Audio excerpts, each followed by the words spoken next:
صهبا تقدیم می کند.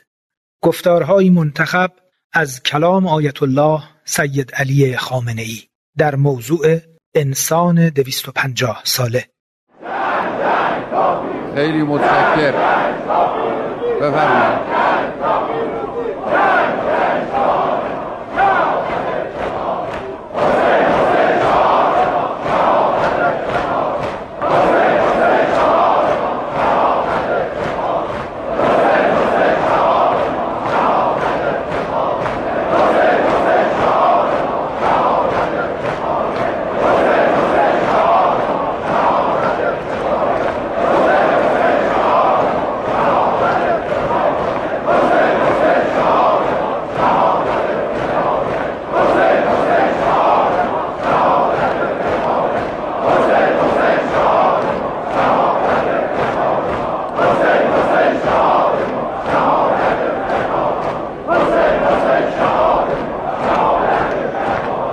السلام علیکم و رحمت الله.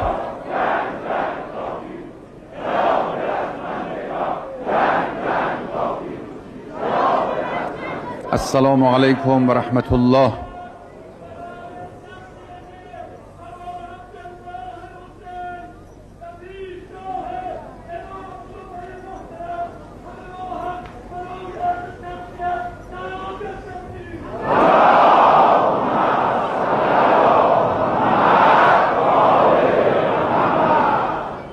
بسم الله الرحمن الرحیم. در رابطه با پیام تاریخی حسین ابن علی حرفهای زیادی زده شده، اما راجع به نقش دعا در این روز حرف کمتری زده شده است. مقدمتاً عرض کنم که عاشورا یک صحنه کامل از زندگی اسلامی یک انسان است.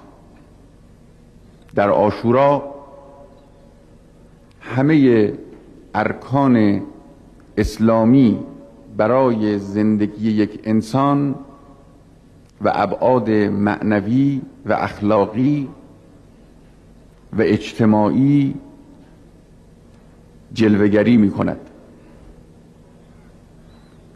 در عاشورا دفاع هست، حمله هست، خشم هست، عشق هست. در عاشورا موعظه و تبلیغ و نصیحت هست، ترساندن و تهدید هست،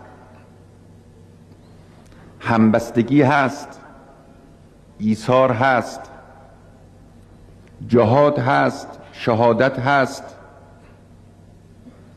رسالت هست، توحید هست. همه چیز در عاشورا هست.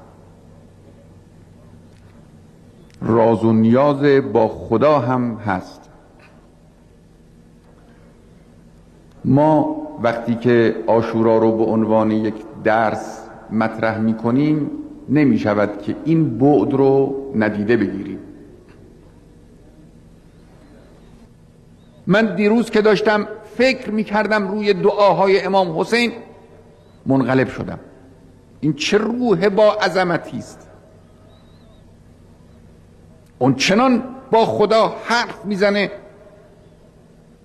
و اون چنان دل آرام و مستقر او در بحبوحه اون همه مشکلات راز و نیاز میکنه که انسان رو به اعجاب وادار میکنه.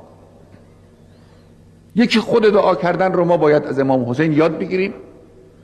در تمام این مراحل دعا رو فراموش نکرد.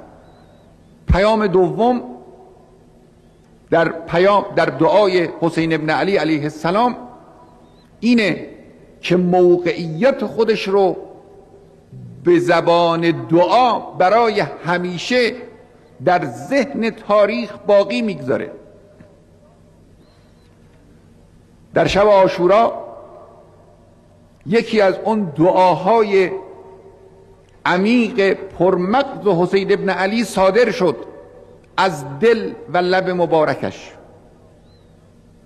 اثنی علی الله احسن الثناء و احمده علی السراء و الضراء. بعد از حمد و ثنای الهی اللهم انی احمدک علی ان اکرمتنا بالنبوة و علمتنا القرآن و فقهتنا فی الدین. این پیام امام حسین تو این کلمات. نبادا آیندگان در تاریخ جنگ امام حسین رو عوضی بفهمند یا خیال کنند که حسین ابن علی دنبال قدرت بوده است، یا گمان کنند که صف مقابل حسین ابن علی هم که دم از خدا و قرآن میزد واقعا اهل خدا و قرآن بوده است. اینجور نیست. حسین ابن علی میگه خدایا من تو را شکر میکنم و سپاس میگویم بر اینکه ما را به نبوت گرامی داشتی. نبوت در خاندان ما و وحی تو بر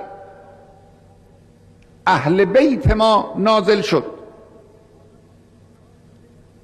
ما بودیم اولین کسانی که پیام تو رو گرفتیم برای آزادی انسان، برای استقرار عدل، برای نجات بشریت، برای به خاک مالیدن بینی ستمگران. یعنی ای مردم تاریخ، امروز هم نبرد حسین با یزید دنبال هدفهای نبوت است. امروز هم برای حسین مسئله احیاء عدل و رغم انف تواقیت و شیاطین و جباران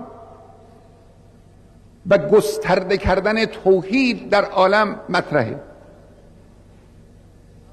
مسئله این نیست که حسین ابن علی فرار میکرد گرفتنش و خونش رو ریختن، یا برای قدرت مادی و ظاهری تلاش میکرد و کامیاب نشد و خونش ریخته شد.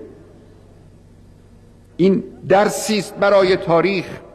و علمتنا القرآن، به ما قرآن را آموختی، و فقهتنا فی الدین، ما رو در دین خودت فقیه کردی، یعنی دین رو به ما یاد دادی. یعنی اون کسانی که به ظاهر دین دلخوش کردند و نفهمیدند که دین برای استقرار نظام الهی و عادلانه است و برای ارزش بخشیدن به انسان و برای رفع ظلم و برای کامل کردن نفوس بشری و در راه این اهداف جهاد نکردن و تلاش نکردن، اینا اسلام رو نفهمیدن. ما فهمیدیم اسلام رو.